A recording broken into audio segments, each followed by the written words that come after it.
नमस्कार दोस्तों, मैं हूं कृष्णा कादात और आप सभी का फिर से एक बार स्वागत है अपने YouTube channel invest for tomorrow में।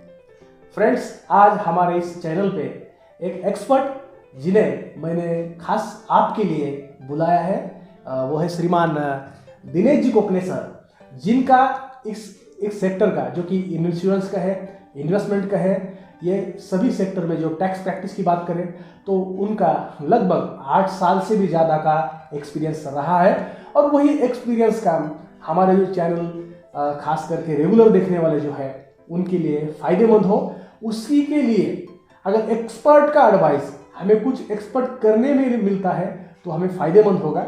और वही विषय आज का हमने रखा है और वो विषय है सॉल्यूशन बेस्ड इन्वेस्टिंग। और वो सॉल्यूशन बेस्ड इन्वेस्टिंग क्या होता है ये बताने के लिए हमारे जो आज के मेहमान हैं और जो गेस्ट है वो श्री कोकने सर, उनको सबसे पहले मैं अपने चैनल पे वेलकम करता हूँ। Welcome sir Dinesh Kokane sir, you are warm welcome.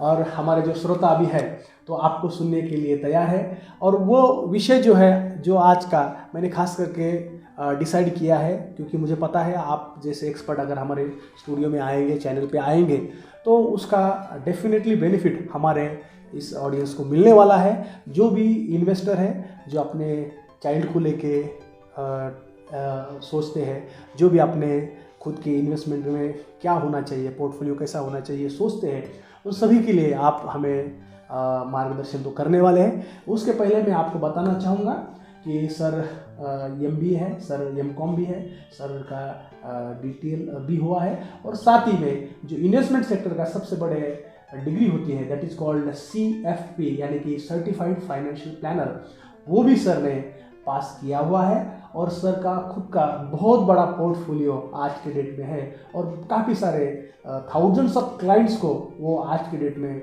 Guidance उनके ऑफिस पे करते हैं। लेकिन अपने चैनल पे लाने का जो मकसद है वो मकसद यही है कि उन जैसे एक्सपर्ट को, उस एक्सपर्ट की राय, एडवाइस हमें कुछ ना कुछ मिले, ये मेरे पीछे उनका ऑब्जेक्ट है। और तो चलिए हम उनसे कुछ सवाल करेंगे और जिसके सवाल हमारे सर जो सवाल हम आपसे करेंगे वो सवाल मेरे नहीं होंगे, ये सभी मेरे ऑडियंस के जो सॉल्यूशन ओरिएंटेड इन्वेस्टिंग की ओर अब निकल पड़ा है उनकी ओर से है।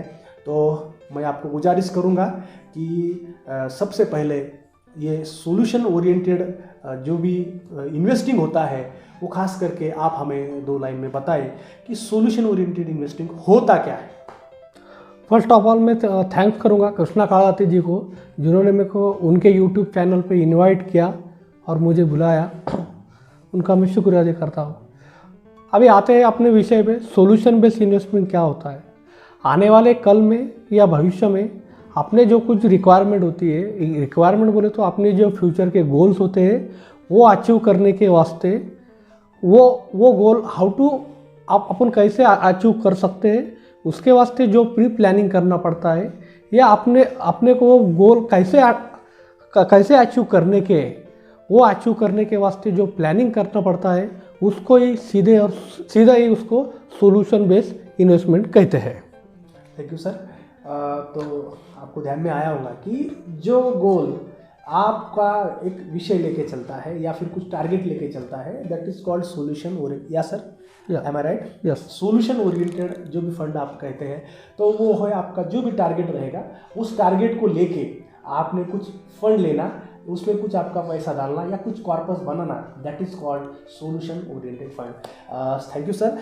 मुझे अगला सवाल आपसे करना है सर कि what are the benefits of that SBI, that SBI मतलब सॉल्यूशन बेस्ड इन्वेस्टिंग। तो उसके क्या बेनिफिट है, ज़रा हमें बताइएगा कि क्या उसमें फ़ायदे होते हैं। अक्सर जो इन्वेस्टिंग रैंडमली किए करते हैं लोग, उससे उन लोगों से और जो सॉल्यूशन ओरिएंटेड बेस्ड फंड लेके चलते हैं उनमें दोनों में क्या फ़र्क होता है और उसका एक्चुअली बेनिफिट होता क्या है। रैंडम की बात किया तो बहुत सारे लोग क्या करते हैं, एक अपना गोल्स क्या है, भविष्य में अपने को किस चीज़ के वास्ते रिक्वायरमेंट है, या अपने गोल्स क्या है, वो उसका कुछ उनके पास एक कैलकुलेशन ही नहीं होता है। वो कितना अमाउंट अपने को रिक्वायरमेंट है फ्यूचर में, इसका वो कुछ कैलकुलेशन ही नहीं करते, यानी सीधा सॉल्यूशन वो सॉल्यूशन अचीव कर, जो अपने को जो कॉर्पस अचीव करने का है उसके ऊपर वो सॉल्यूशन क्या है वो प्रॉपरली करते ही नहीं है। अभी बेनिफिट्स ये है, पहली बात तो ये बताता हूँ, आने वाले फ्यूचर के जो गोल्स अपने को अचीव करने का है, जो कॉर्पस अचीव करने का है, उसकी जो अमाउंट है वो अमाउंट अपने को पहले फिक्स करना है। वो फिक्स करने के वास्ते आज का उसका एक्सपेंडिचर क्या है, आने वाले फ्यूचर में उसका एक्सपेंडिचर क्या बढ़ने वाला है, बढ़ने वाला तो उसके ऊपर किस किस चीज़ के इफेक्ट होने वाले हैं। जैसा इन्फ्लेशन का इफेक्ट होने वाला है, इन्फ्लेशन का इफेक्ट सबसे बड़ा होता है जो आज के कॉस्ट का फ्यूचर में आने वाले कॉस्ट का अमाउंट वो बढ़ाता है इन्फ्लेशन। तो उसका पहले अपन ने उसको नज़रअंदाज करके हमें चलने नहीं आएगा। वो आज के डेट में हमको वो इन्फ्लेशन का कैलकुलेशन करके ही हमें आगे बढ़ने का है। मतलब आपका कहना ये है कि अगर कोई ऐसा समझे कि कोई किसी को बच्चे को उसके करियर प्लानिंग के हिसाब से हो, उसका हायर स्टडीज़ हो, या फिर उसका खुद का रिटायरमेंट प्लानिंग हो, उसका आने वाले कुछ समय में वो चाइल्ड मैरिज की बात आप कर रहे हो, मतलब आपका जो बोलना है कि जो अभी का कॉस्ट उसके लिए आपको आने वाला है या इन्वेस्टर को जो भी कॉस्ट आने वाला है वो कॉस्ट के लेके उसने नज़रअंदाज नहीं करना चाहिए। क्योंकि आज की तादाद में अगर आप देखें कि कोई हायर स्टडी में अगर 12th या मेडिकल साइंस को जाना है किसी को, तो 7-8 लाख का खर्चा उसको आता है, बेसिकली प्रिपरेशन के लिए आता है। बाद में उसका अगर सेमी गवर्नमेंट या कोई प्राइवेट सेक्टर के किसी स्कूल में या कॉलेज में उसका दाखिला होता है या फिर उसका एडमिशन होता है तो वो अलग खर्चा लगता है। तो कहने का मतलब ये है कि अगर आपके चाइल्ड को उसके हायर स्टडी के लिए या फिर उसके मैरिज के लिए, उसको करियर को लेके अगर कुछ पेरेंट्स कुछ सोचते हैं तो उन्हें वो टाइम में नहीं सोचना चाहिए कि जब वो बड़ा होगा, जब वो हायर स्टडीज़ के लिए जाएगा, तो जब वो छोटा है, मतलब अभी अगर वो सोचते हैं और कुछ कॉर्पस, कुछ पैसा उसके लिए आज रेगुलरली इन्वेस्ट करते हैं या फिर कुछ सोल्यूशन ओरिएंटेड इन्वेस्टिंग का प्लान लेके वो चलते हैं, तो वो डेफिनेटली वो फ्यूचर में उतना कॉर्पस या फिर उतने पैसे वो जमा करके उस गोल को अचीव कर सकते हैं। ये आपका हाँ बस बराबर कहना है। Thank you sir. मुझे ये आपसे पूछना है सर कि मार्केट में बहुत सारे सॉल्यूशन ओरिएंटेड फंड्स हमने सुने हैं, जैसे कि बहुत सारे इंश्योरेंस कंपनी भी आज के डेट में दे रही है कि चाइल्ड के लिए ये प्लान है, रिटायरमेंट के लिए वो प्लान है, हायर स्टडीज़ के लिए ये प्लान है, अगर आपकी बच्ची है तो ये उसका प्लान रहेगा, बच्ची के लिए ये प्लान। अब मार्केट में जो है, तो मुझे ये पूछना है कि उसका जो परफॉर्मेंस है, वो परफॉर्मेंस के बारे में आप क्या कहोगे कि क्या वो परफॉर्म सही कर रहे हैं या वो प्लान सही परफॉर्म कर रहे हैं, या फिर कोई ऐसा जो अपना टिपिकल म्यूचुअल फंड में कुछ इन्वेस्टिंग के ऑप्शंस लेके चल रहा है वो परफॉर्म अच्छे कर रहे हैं या वो प्लान अच्छे, तो वो परफॉर्मेंस के बारे में थोड़ा हमें बताइएगा प्लीज़। मेरे को पहला ये बात बताना है, परफॉर्मेंस ये डिपेंड होता है आपका आने वाला गोल जो है वो कितने समय का है। आपका आने वाला गोल जो शॉर्ट पीरियड का होगा या कम समय का होगा, तो उसके वास्ते जो परफॉर्मेंस आने वाला है, परफॉर्मेंस बोले तो जो कुछ रिटर्न्स आने वाले अपने को, अपन जो अमाउंट लगाने वाले हैं या अपन जो अपना प्रिंसिपल लगाने वाले हैं, तो शॉर्ट पीरियड में शॉर्ट यानी तो कम रिटर्न ही अपने को आने वाले हैं, क्योंकि वो पैसे को अपन ज़्यादा रिस्क में नहीं डाल रहे हैं, तो रिटर्न भी कम रहेगा। हाँ, टाइम ज़्यादा रहेगा, रिस्क ज़्यादा रहेगा तो रिटर्न भी ज़्यादा रहेगा। हाँ, तो मेरा बोलना यही है, परफॉर्मेंस डिपेंड करता है आपके टाइम हॉरिजन के ऊपर। हाँ, टाइम हॉरिजन के ऊपर डिपेंड करता है। जितना टाइम हॉरिजन ज़्यादा रहेगा उतना रिटर्न ज़्यादा निकल सकता है। ज़्यादा रिटर्न निकालने के वास्ते एक प्रोपोर्शन पे अपन थोड़ा रिस्क, इन्वेस्टमेंट को एक रिस्क में डाल सकते हैं, तो रिटर्न भी ज़्यादा आएगा। बिल्कुल। हाँ, तो टाइम हॉरिजन ये परफॉर्मेंस के ऊपर इम्पॉर्टेंट पार्ट्स है।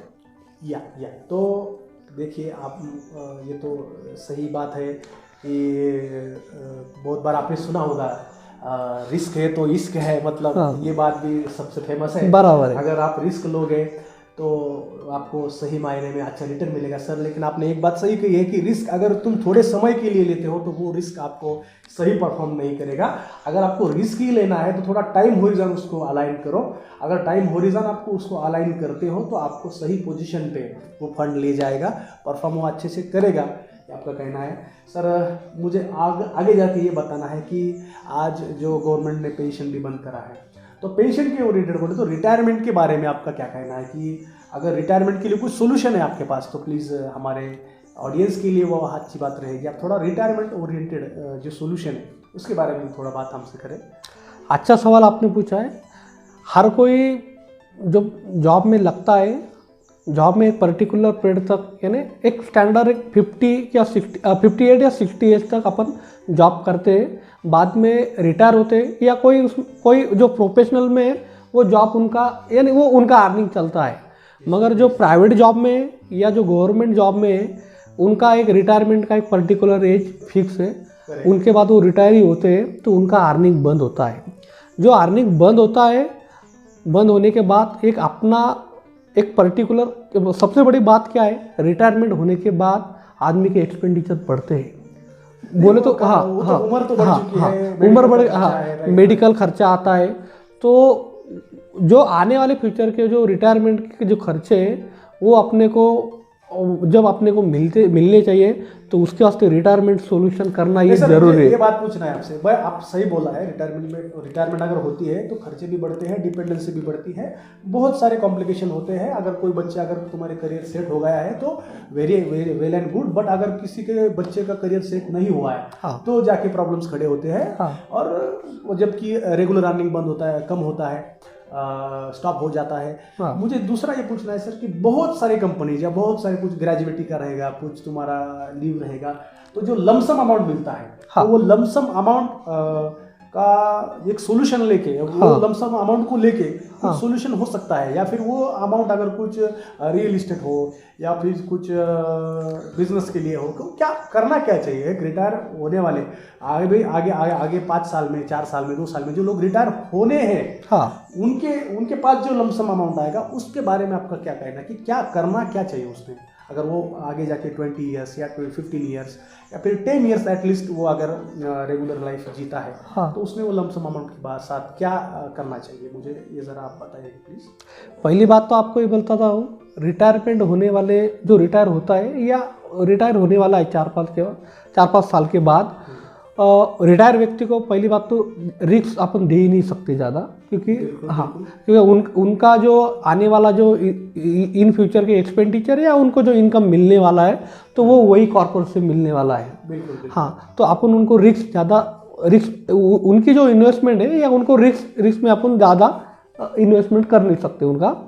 हाँ, आज के डेट में जो सिक्योर में रह के जो जैसा आए अपन उनको सोल्यूशन दे सकते हैं, जैसा डेफर्ड जो पेंशन प्लान होते हैं या ये एनुअलिटी बोल सकते हैं आप, जो कि एक साथ तुम कुछ अभी ये अर्निंग करते हो तो अर्निंग करते समय कुछ रेगुलर आपका इनकम बाजू रखे या फिर वो रखने के बाद फिर रिटायरमेंट को उसको ले, हाँ वो हो गया डिफर्ड एनुअलिटी का विषय। लेकिन एनुअलिटी में 2 टाइप्स होते हैं। पहला पार्ट होता है इमीडिएट एनुअलिटी, आपके पास एक सर्टन अमाउंट आता है, हाँ, और आपको इमीडिएट आपको एनुअलिटी चाहिए, इमीडिएट आपको पेंशन चाहिए, हाँ, तो वो इमीडिएट एनुअलिटी में मिलता है। दूसरा बात है पर्टिकुलर आपके पास पैसा है और आप एक पर्टिकुलर टाइम आपके पास कुछ प्रोविजन है या आप सस्टेन हो सकते हैं, तो जो फंड आपके पास है वो इन्वेस्टमेंट करने के बाद एक डेफर्ड पीरियड के बाद, डेफर्ड पीरियड बोलते हो 1-2 साल, 5 साल, 10 साल, वो हाउ यूर डिपेंड, वो आपके ऊपर है। तो एक पर्टिकुलर पीरियड के बाद आपको पेंशन मिलेगा, उसको डेफर्ड प्लान मिलते हैं, उसको डेफर्ड प्लान बोलते हैं। जी काफ़ी सारी इंफॉर्मेशन सर आपने हमें दी, जैसे कि रिटायरमेंट का प्लान है। लेकिन मुझे आपसे और एक चीज़ पूछनी है सर। काफ़ी सारे क्वेश्चंस मैंने आपको पूछे, लेकिन जो सबसे अहम जो क्वेश्चन होगा कि पेरेंट जो होते हैं और कोई भी अर्नर जो होता है तो सबसे ज़्यादा इमोशनल अटैचमेंट उसके चाइल्ड को लेके, बच्चों को लेके होती है, और जो उसका करियर होता है, हायर एजुकेशन होता है, तो उससे ज़्यादा वो अटैचमेंट रखता है। तो उनके लिए मुझे आपसे ये आंसर पूछना है कि सर उन्हें क्या करना चाहिए। जो प्लान्स बच्चों के नाम पे, लुभाने वाले नाम के जो प्लान्स है वो उन्हें लेने चाहिए, या फिर कोई सोल्यूशन ओरिएंटेड फंडिंग इन्वेस्टमेंट हो सकती है फंड की तादाद में, जैसे म्यूचुअल फंड का हो या फिर कोई ट्रेडिशनल प्लान हो, वो लेके क्या करना क्या चाहिए पेरेंट्स ने, क्योंकि इमोशनल अटैचमेंट उसमें ज़्यादा होता है। आपने बराबर क्वेश्चन, इमोशनल अटैचमेंट इस वास्ते कि आने वाले फ्यूचर का उनकी जो उनके प्रति अपनी जो लायबिलिटी है, लायबिलिटी बोलते तो एजुकेशन उनको अपने को अच्छा प्रोवाइड करने का है, तो वो एजुकेशन देने के वास्ते एजुकेशन का भी फिलहाल कॉस्ट बढ़ रहा है, तो एजुकेशन अपने को अच्छा देने का है, तो इसके वास्ते अपन एजुकेशन देने के वास्ते उसका एक्सपेंडिचर बढ़ने वाला है, तो वो एक इमोशनल अटैचमेंट है। दूसरा है चाइल्ड का मैरिज, तो चाइल्ड का मैरिज भी हर कोई पेरेंट ऐसा सोचता है कि उनका चाइल्ड का मैरिज अच्छा होना चाहिए, तो उसके वास्ते जो आपका बोलना इमोशनल अटैचमेंट है, तो अपने को इन्वेस्टमेंट का जो उसके ऊपर जो सॉल्यूशन आना चाहिए वो भी अच्छा आना चाहिए। यानी अपन ने जो वो इमोशनल अटैचमेंट जो कुछ है उसमें, तो वो प्रॉपरली उसके ऊपर सॉल्यूशन बेस्ड इन्वेस्टमेंट रहेंगी तो वो अचीव होगा। जी सर, जी थैंक यू सो मच। तो वही बात फिर से आप दोहरा रहे हो, आप बताना चाहते हो कि सॉल्यूशन ओरिएंटेड आप चलते हैं, आपको आपका कॉर्पस पता है, तो आप अपने कॉर्पस को लेके, टाइम होरिजन को लेके काम कर सकते हो। सर फाइनल एक कंक्लूजन के तौर पर मुझे आपसे हमारे सभी ऑडियंस के लिए आपसे कुछ लाइन, फाइनल वर्ड्स कुछ है तो प्लीज़ आप फाइनल वर्ड्स में हमें कुछ बताइएगा, ताकि हमारे जो दर्शक हैं वो सुने और उसका डिसीजन लेने में उनको बेनिफिट हो जाए प्लीज़। ओवरऑल अपनी जो अभी चर्चा हुई सॉल्यूशन बेस्ड इन्वेस्टमेंट पे, एक कंक्लूजन पे ये आता है, एक पर्टिकुलर एक पॉइंट बताता हूँ, वो बेस पे हर किसी इन्वेस्टर ने या हर किसी जिसको जो फाइनेंशियल गोल अचीव करने का है, तो उन्होंने ये पॉइंट उनके दिमाग में या एक कीप हिज माइंड उन्हें रखने चाहिए, वो पॉइंट रखे तो उनका गोल जो है ये आने वाले फ्यूचर में उनका जो एक्सपेंडिचर है या फुलफिल हो सकता है।